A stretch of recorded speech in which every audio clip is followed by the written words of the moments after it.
The story I'm about to tell you, I've only told to my immediate family and a couple people in my very close circle. And it's one of many stories that I have, but if you don't believe in miracles, this is one why I do. One of the first things I'll do when I get to heaven is ask God what happened that day. Like, can you tell me? So here's what happened. I dated a guy for years and years, and it started off what I thought was the best relationship ever, and then turned into a very tumultuous, a very violent, a very abusive, toxic relationship. And I was doing drugs. He started doing drugs, and he just turned into somebody I didn't recognize. And it was like restraining orders and that kind of thing. Well, he had a restraining order on me, and then picked me up and carried me to his house, and we were getting high. And then at some point, he thought that I stole his dope, and I didn't have it. When I tell you that he was as enraged as I've ever seen him. Listen, we used to fight, and one time he threw me on the ground and I landed like on a log, and when I landed, I hurt my back so bad that I couldn't move, like it knocked the wind out of me, and his truck was right by me, like I fell behind his truck, and he jumped in his truck and put it in reverse and just left me in the woods and ran over my hair. That's how close he got. I wasn't as scared that night as I was this night. As we're driving down the road, all of a sudden he pulls over and he puts the truck in park, and he jumps on top of me and he starts trying to break my neck. And I mean, like, I don't know if you've ever seen someone in meth rage where it's just like his eyes were black. His face, I'd never seen that expression on his face before. And he was just like, just over and over again. And I was doing all I could to steady my neck, and it was going on so long that I was like, I'm losing my strength. I can't resist this much longer. And I remember my mom saying, if you can't say the name of Jesus, at least just think it. And I'm just thinking, Jesus, please help me. Oh God, please help me. Please help me. Eventually he tires out. And during this struggle, when I tell you that it was like we were both just going around and around in this truck, during this struggle, do you remember the old charger cords for your phone that used to have the block on the end of it, like the big block, and then you had this big long cord? At some point during this fight, the cord, I'm just going to show you. The cord had wrapped around my leg right here, so tight that I couldn't put my finger underneath it. And the block to this charger cable was stuck in between the seats, and it was hung up like where the seat belts are. And he's so mad, and he's screaming and he's cussing at me. And I was like, I don't have your stuff. Like, I don't have your stuff. And all of a sudden he pulls the truck over again on the side of the road. He opens up the door on my side, and he just starts like kicking me out of the truck. Well, when he does that, I fall back, and I'm only standing on this leg right here.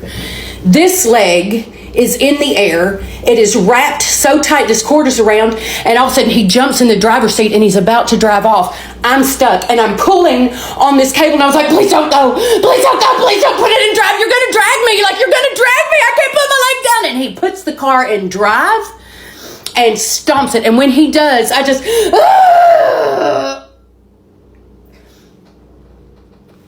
my leg was in the air, unable to put down. I'm pulling on this cord that's not going anywhere as he puts the truck in drive and stomps on the gas. And I'm like, you're going to pull my leg out from underneath me. I'm going to fall back and bust my head. Are you going to drag me? Is this going to snap and hit me in the face and, hit my eye? Like, what's going to happen? And I just go, ah! And then I just hear him drive off. And I'm standing there, and both of my feet are on the ground. I felt nothing. There was no pull. There was no tug. There was nothing. And I look, and this cord that had been in my hand that I was pulling, that was stuck, that wasn't going anywhere, was in a perfect circle on the ground. Like if you wrapped it in a perfect circle, there it was. And I'm just standing there like, how? And about that time, a breeze blew, and I felt something hit my foot, and it was a wad of money. It was just several dollars, but if you took that money and crumbled it together and rolled it up in a ball and blew it to where it tapped my foot, And I pick it up. Now, mind you, I don't have a bra on. I'm barefoot. When I tell you that I was so weak because the fighting had been going on so violently for so long, I had no strength left. And I saw a car drive past me, and they stopped and they backed up, and the girl in the driver's seat was like, "Hey, do you need a ride?" And I was like, yeah. And I'm like this. I'm shaking, and I get into the car, and she's got a guy in the front seat, and I could immediately tell that the guy was wired on drugs. Like, he was almost out of his mind, and he's so hyper, and he's jumping, and he starts cussing at this girl, and he's telling me, he's like, "What were you doing back there? What were you doing? Were you that girl that we saw you in the truck with that guy on the side of the road? We thought y'all were making out." And I was like, "No, he thought I had his dope. I didn't have his dope." And I don't know why I'm telling these complete strangers. And the guy turns around and looks at me, and he said, "If I thought you had dope on you, I'd slit your throat and take it right now." And the girl's like, "Stop, you're staring." And he's like, "This bitch."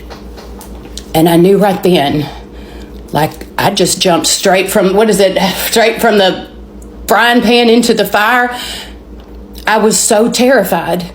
And they're asking me where my car was, and they're going to take me to my car. Now, I done forgot that where I'm telling them to take me is not where my car was. I was telling them to take me home, and home was a storage building. That's where I was staying. And so as we're driving down 167 South, coming from Norflet into El Dorado, all of a sudden, right there at this bypass, their car starts sputtering and it breaks down. And the girl's like, "Oh, we're out of gas." And this guy in the passenger seat is cussing and screaming. And he was like, "I ain't got no money." And she's like, I don't have any money either." And he's like, "What the are we gonna do?" And I said, "I've got this." And it was that little wad of money that blew up by my foot. The guy snatches it out of my hand. He walks to the gas station. He goes and gets some gas in a container. He comes back, and they take me home.